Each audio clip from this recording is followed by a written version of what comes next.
खेल स्टेडियम भाड़ा, ये शब्द कल रात से लेकर अभी तक बड़ा ही सुर्खियों में रहा।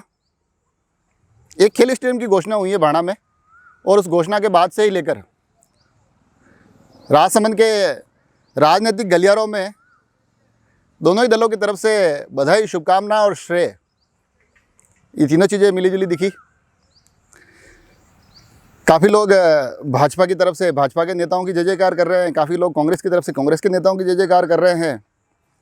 इस श्रृंखला में थोड़ा आगे चले तो दोनों ही दलों की तरफ से उनके नेता वो भी इस श्रृंखला से जुड़ गए, वो भी अपने अपने नेताओं को बधाई दे रहे हैं, शुभकामनाएं दे रहे हैं। थोड़ा और आगे चले हैं, सोशल मीडिया के बिना तो आजकल खबरें अधूरी है। सोशल मीडिया के दोनों ही दलों के बड़े बड़े सूरमा अपने शस्त्र और शब्द लेकर एक दूसरे पर बड़ी बेबाकी से और तीखे तीखे प्रहार कर रहे हैं, ये जताने की सारी ही कोशिश में है कि ये काम हमारे दल के द्वारा हुआ है। इन सभी घटनाओं के बीच में हम जैसे कोई नौसीखिए नए नवेले पत्रकार वो सोच रहे हैं आखिर मामला क्या है यार। हम भी बधाई देना चाह रहे हैं, काफ़ी लोग न्यूट्रल भी है जो बधाई देना चाह रहे हैं, पर उनको अभी तक समझ नहीं आ रहा है कि बधाई देनी किसको है। तो सोचा चलो खबरों को थोड़ा गंभीरता से और थोड़े गहरे में जाके तलाशते हैं, टटोलते हैं कि असलियत क्या है। मामला अभी का नहीं है, मामला हालांकि अभी 18 तारीख को ये आदेश एक पारित हुआ है कि भाड़ा में एक खेल स्टेडियम बनाया जाएगा, मगर इसको पूरा समझने के लिए हमको कमोबेश लगभग 1 साल से ज़्यादा पीछे जाना पड़ेगा। मामले की शुरुआत हुई है फरवरी 2020 में। राजसमंद सांसद दिया कुमारी जी ने उस वक्त एक पत्र लिखा राजसमंद कलेक्टर साहब को कि राजसमंद में खेल प्रतिभाओं के लिए खेल स्टेडियम के लिए जगह दी जाए, और उसमें एक केंद्रीय विद्यालय के लिए स्थान की ओर मांग थी। उस वक्त की जो खबरें हैं उसके अनुसार ऐसी भूमि की स्वीकृति के लिए राज्य सरकार का आदेश होना आवश्यक था, उनकी अनुशंसा की ज़रूरत थी। जब ये मामला दिया कुमारी जी के संज्ञान में आया तो उन्होंने मार्च 2020 में 2 पत्र लिखे। उसमें से पहला पत्र उन्होंने लिखा मुख्य सचिव राजस्थान सरकार को, और उस पत्र में उन्होंने लिखा कि राजसमंद में एक खेल स्टेडियम की आवश्यकता है, तो उसके लिए राजसमंद प्रशासन को निर्देशित किया जाए कि वो हमें यहाँ एक ज़मीन उपलब्ध करवाए। उसी के साथ एक पत्र उसी महीने में मार्च 2020 में उन्होंने लिखा केंद्रीय खेल मंत्री किरण रिजिजू को, और उस पत्र में ये बताया गया कि एक आग्रह किया गया कि खेलो इंडिया जो एक केंद्र सरकार का उपक्रम है, उसके माध्यम से जो खेलों को बढ़ावा दिया जाता है, उसके अंतर्गत राजसमंद में एक खेल स्टेडियम बनाया जाए। तो मार्च में ये 2 पत्र निकले, जिसमें एक पत्र में स्थान की बात थी, दूसरे में खेल स्टेडियम बनाने की बात थी। इसी क्रम में पुनः जून 2020 में राजसमंद सांसद के द्वारा राजस्थान सरकार के मुख्य सचिव को पत्र लिखा जाता है, और पुनः यह आग्रह किया जाता है कि प्रशासन को जमीन आवंटन के लिए निर्देशित किया जाए। इसी क्रम में उसके अगले माह पुनः जुलाई 2020 में शासन सचिव को एक पुनः पत्र लिखा जाता है। उसमें केंद्रीय विद्यालय और इस खेल स्टेडियम के लिए स्थान आवंटन की पुनः एक मांग दोहराई जाती है। इसी क्रम में फिर राजसमंद सांसद के द्वारा अगस्त 2020 में राजस्थान के मुख्यमंत्री श्री अशोक गहलोत को पत्र लिखा जाता है, और उनसे आग्रह किया जाता है कि राजसमंद में एक खेल मैदान के लिए जगह आवंटित की जाए, ताकि उसमें एक अच्छा स्टेडियम बनाया जा सके। और साथ में इन पत्रों में ये उल्लेख भी किया गया कि अगर एक बार स्थान का आवंटन हो जाता है तो फिर केंद्र सरकार के माध्यम से वहां पर एक स्टेडियम का निर्माण किया जाएगा। इस बार यहाँ राजस्थान सरकार भी थोड़ा एक्टिव मोड पे आती है, और सक्रियता के साथ कार्रवाई को आगे बढ़ाया जाता है।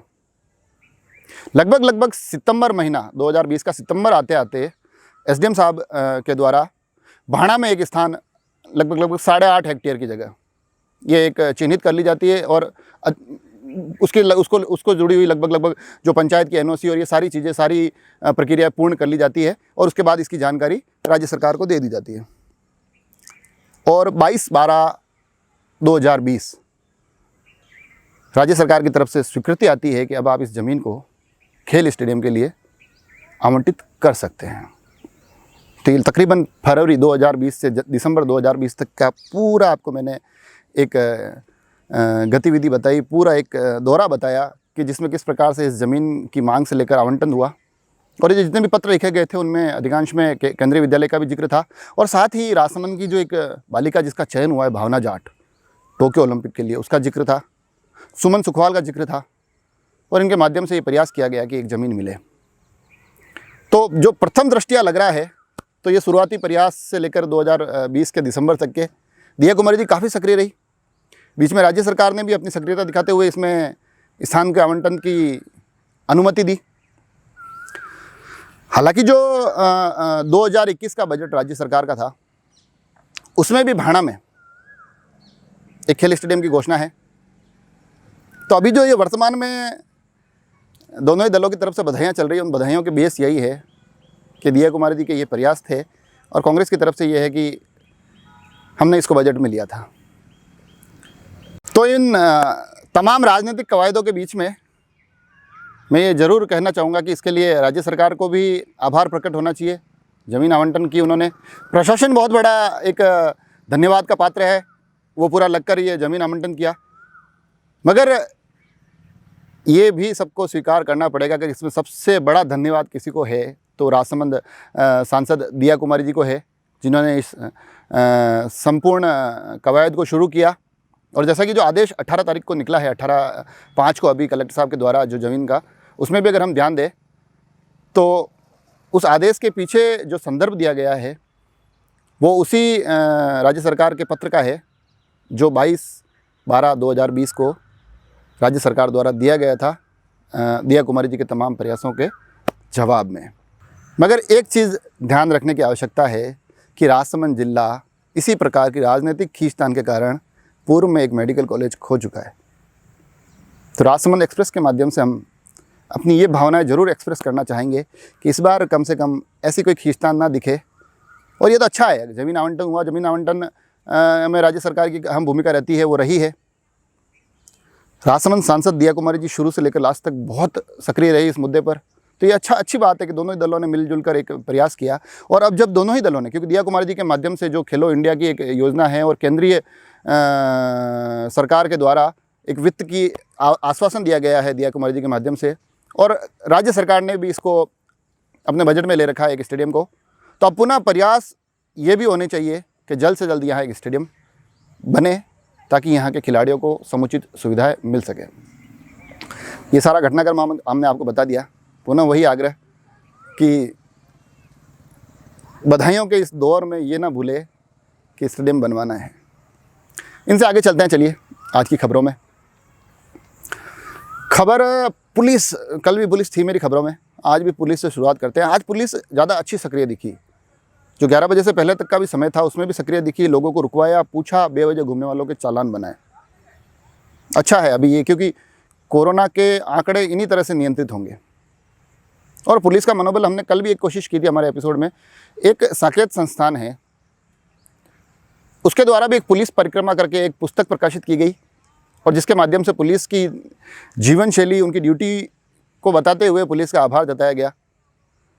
तो उसके जो अध्यक्ष हैं साकेत संस्थान के परितोष पालीवाल, इस पुस्तक संस्था के सचिव और इस पुस्तक के संपादक नारायण सिंह राव और सह संपादक कमलेश जी जोशी, आप सभी का आभार। आप लोग इस प्रकार से प्रयास करते हैं और पुलिस के जो प्रयास किए उसके साथ साथ जनता भी थोड़ी सजग अब लग रही है और उसका परिणाम है आज के कोरोना आंकड़े। पहली बार एक लंबे समय के बाद, काफ़ी समय के बाद 100 के अंदर नए पॉजिटिव आए हैं। 85 ये संख्या है आज के नए कोरोना पेशेंट्स की और इसके बदले में 412 लोग ठीक हुए हैं। ये अच्छा आंकड़ा है।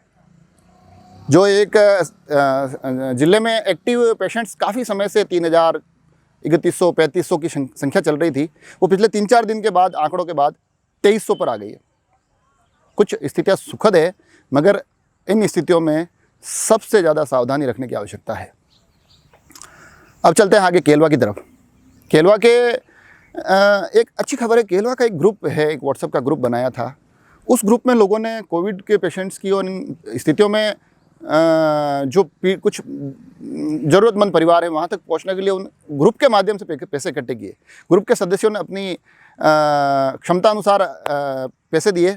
शुरुआती एक 50-60 हज़ार की एक राशि इकट्ठी हुई, अब भी उसमें धीरे धीरे पैसे आ रहे हैं और उसके माध्यम से वो न केवल ज़रूरतमंदों तक राशन पहुँचा रहे हैं, बल्कि उनका प्रयास है कि केलवा और उसके आसपास की जो गौ माता है उनको भी चारे की व्यवस्था वो पूरी तरह से कर सके। तो एक अच्छा प्रयास है और इस प्रयास में जो जुड़े हुए लोग हैं उसमें मनीष पालीवाल है, महेंद्र कोठारी एपेक्स, नवल देवड़ा, अनिल पालीवाल, मकबूल हुसैन, कमलेश रेगर, राहुल सांवरिया, लालू राम जी सिंगल, विष्णु सिंह, भरत रजक, गिरिराज चौहान और इनके साथ साथ हमारे चैनल की सुर्खियों में बने रहते हैं मुकेश जी भार्गव। तो ये टीम डटी हुई है। अच्छा लगता है जब लोग इस प्रकार से करते हैं प्रयास।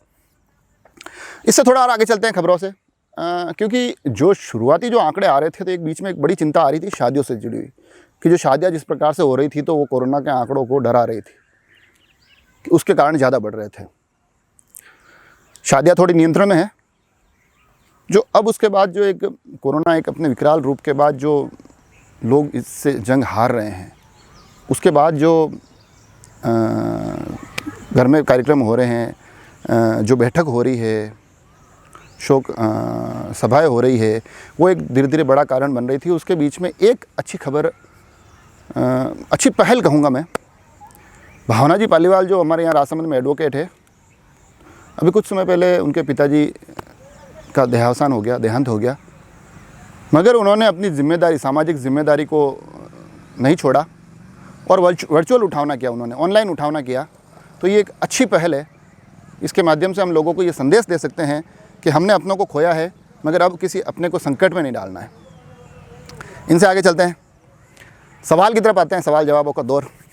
कल मैंने सवाल पूछा था कि राजसमंद के पुलिस अधीक्षक, एडिशनल एसपी साहब, इनके नाम बताने हैं और राजसमंद में कितने थाने हैं और उनके नाम बताने हैं। काफ़ी जवाब आए, मगर जो सबसे सही जवाब था वो है देवेंद्र जी पालीवाल ने भेजा है, केलवा वालों ने। अच्छी बात है कि देवेंद्र जी वो पहले ऐसे व्यक्ति बन गए हैं जो इस कार्यक्रम के दूसरे बार विजेता बन चुके हैं। सही जवाब है, एसपी साहब का नाम है श्री भुवन भूषण यादव। मैं काफ़ी बार नाम इनका बताता रहता हूँ। तो एसपी साहब भुवन जी भूषण और उनके साथ साथ एडिशनल एसपी श्री राजेंद्र जी गुप्ता, इन दोनों के हाथों में कमान है राजसमंद पुलिस की। और राजसमंद में कुल जो पुलिस के अंतर्गत थाने हैं वो है 15। हालांकि काफ़ी लोगों ने 14 लिख के भेजा था, काफ़ी लोगों ने 17 लिख के भी भेजा।